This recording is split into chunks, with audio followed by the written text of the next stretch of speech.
Hello guys, आज मैं हूँ हरिद्वार में और मैं देखिए कितने अच्छे झूले में बैठा हूँ। आज के लिए बस इतना ही। पे काना ऐसे सो जाता है।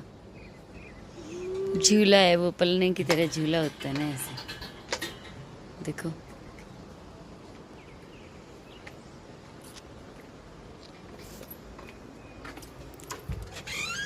कॉफी बनाई जा रही है, देखो चाय की कॉफी।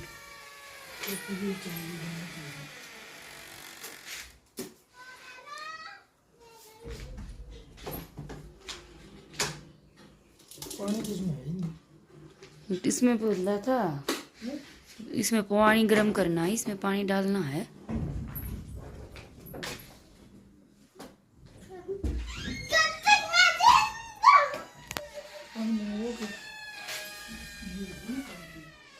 पानी की बोतल भी तो लेके आए थे।